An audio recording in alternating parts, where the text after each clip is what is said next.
guys, what's up? This is Aaron. This is an E46 BMW 325 Ci. This is going to be like a short road video. These are Raceland Ultimo coilovers that I received from Raceland and put on here. And let me just start by saying, don't ever buy Raceland products, ever. They are cheap, and a lot of people get them because they're cheap.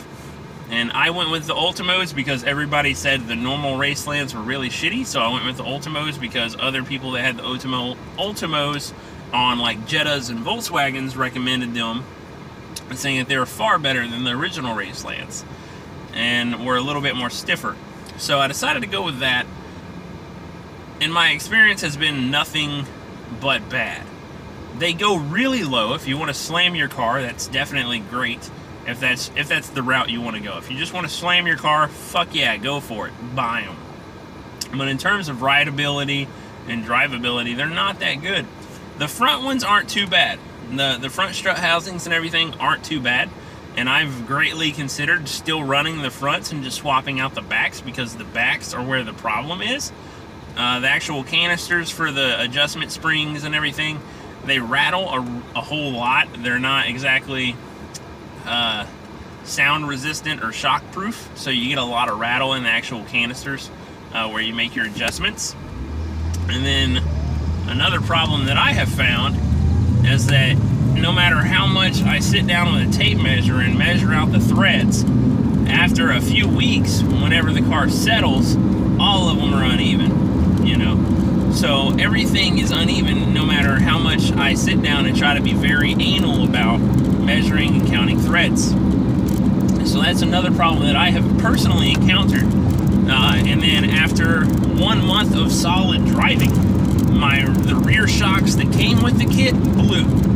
Full-blown blew. So to where my car was just slammed whenever that's not how I had it set up. And so I had to throw on my stock Bilstein sports suspension. And if you're getting any rattling right now, it's actually the car chair that everything's on right now, and it tends to vibrate after a while. But I had to replace the rear shocks that blew with my Bilstein Sports that I had from my OEM sports suspension. So I put the Bilstein Sports back on for the time being, and they're too big for how low the back is. And even though I adjusted everything, the back still is slammed. I'm on 18 by 9.5 rims in the back, and I am eating my rims. I am chewing them because I did not roll my fenders, because I did not anticipate being this low. So my rims are literally being chewed on by my fenders. You can't really hear it. It's not too bad, but it's enough to annoy me. You know, so I contacted Raceland, and they're like, oh, well, we'll replace them. You just have to pay $75 to hold. You have to give them money to hold for them to inspect the shocks to make sure it was just a flat-out manufacturer failure or anything else. And I was like, nah, it's really not worth the money, you know, because the kit itself shipped was like $500. You know, so I'm not going to pay $75 that I may get back, and I may not, you know. So I'm not going to pay another $75 just to get the replacement shocks that are covered under warranty. Your shit blew, you should replace it for free without me having to cough up money to prove I didn't do anything. So with that said, I'm not going to keep these on the car too much longer.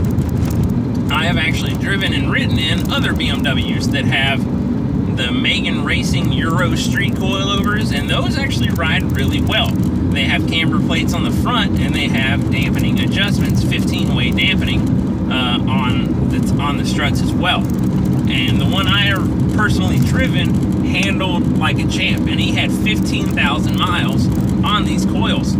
So that's probably what I'm going to go with.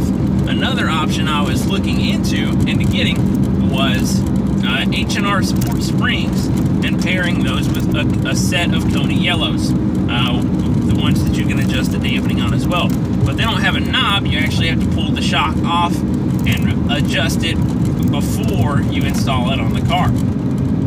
That's another thing that I really don't like. I don't want to have to tear apart my suspension just to adjust something. You know, that's a little more work than I want to do. If I just want to make an adjustment, I like being able to just pop the hood, turn the knob, call it a day. That's the simplicity that I like. And you can get us, at least in Texas, on eBay right now, even if through Megan Racing's website, if you can get a set of Megan Racing Euro Street coilovers for, it's $8.99, but it comes out to right around $1,000 shipped. So that comes out pretty well. You know, you're not coming out of too much money. And if you want like a really higher end coilover setup, you're gonna wind up spending maybe $2,000. And this dumbass here, hate when people do that. So you'd spend maybe $2,000 shipped for a set of KWV2s or KWV3s. KWV3s are gonna be closer to $3,000, but KWV2s are actually gonna come out to, I wanna say anywhere from 22 to 2,600, sometimes 1,800. But the KW coilover setup is probably the best option for anyone if you have that kind of money. But since I'm not tracking the car, I don't do autocross or anything like that, I'm actually just gonna be daily driving it. That's why I'm just gonna go with the option of Megan Racing, the Euro Street setup, because they give me the stance I like, and they also give me the adjustability with the comfort. As I said again, don't ever buy Racelands. My experience has been nothing but bad. With the only good that I could say is on the highway, these things ride really well on the highway. And we're about to hit some bumps right here, and you're gonna see how bad it's gonna be. And it's pretty jarring. It's not teeth shattering, but it's pretty jarring. But that's it, guys. Thanks for watching. I will catch you guys later.